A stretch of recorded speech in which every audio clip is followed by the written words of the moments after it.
Prishtina. Gjaj me përgjë që është haram me flu bastore. E dëgjuam bashkë, në fakt të shikuam bashkë pyetjen e parë, tani presim një përgjigje nga ju. Po, bismillahirrahmanirrahim. Falënderimet të takojnë Allahut të madhëruar, përshëndetje dhe bekimet janë për të dërguar në ti Muhammedin sallallahu alaihi wasallam. Çdo mend se çdo gjë do të thotë që na shqetëson, neve është mirë që të gjejmë vendin dhe adresën ku të parashtrojmë atë shqetësimin ton.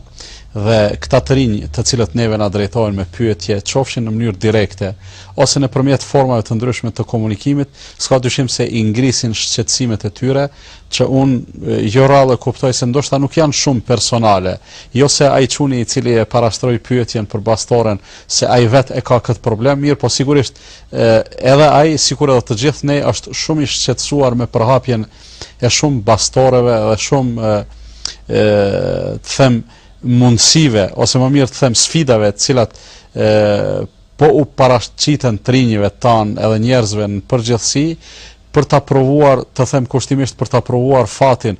Në të vërtetë të gjitha ato janë mundësi për ta provuar fatin e keq, për arsye se edhe po çse do të ishte e mundur ose të paramendohej se ndokush do të fitonte duke i vënë bastet e veta, ai prap fitimi i tij nuk do të ishte legjitim, për arsye se të fitosh atë të cilën e kanë investuar të gjithë së bashku dhe ta rrëmbej atë si fitim vetëm një njeri, një gjë e tillë nuk është e lejuar sipas Islamit.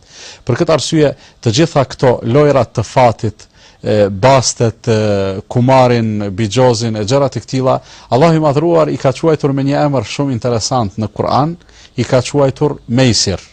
Meisir do të thotë bukfalisht një gjë e cila vihet lehtë deri te ai përfitim.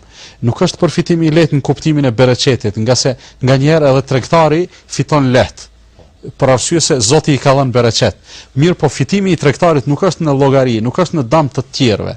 Përderisa fitimi me rastin e bigjozit, ose me rastin e basteve, ose me rastet e ngjashme, lojrave të fatit, është gjithsesi në kurriz të tjerëve dhe për këtë arsye nuk është i lejuar. Mirë, po shikuar nga aspekti social, këto dukuri mos tepërmi përhapen në shoqëri ku ka shumë papunësi, në shoqëri ku nuk ka zhvillim ekonomik, në shoqëri ku ka shumë halle dhe hallexhinj.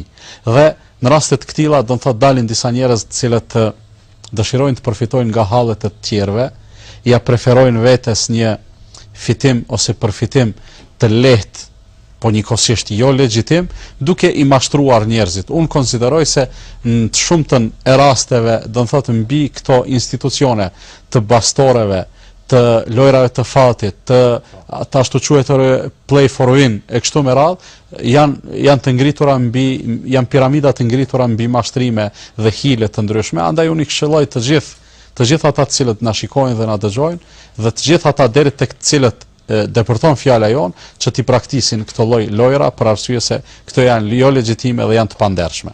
Nga kjo që thati ju, ne kuptuam se si pronarët që i drejtojnë këto lojra fati, ashtu dhe ata që luajnë do thotë kanë të ndaluar. Gjithsesi, të gjithë së bashku, të gjithë ata të cilët punojnë atë infrastrukturë, do thotë janë bashkëpjesëmarrës në mëkat.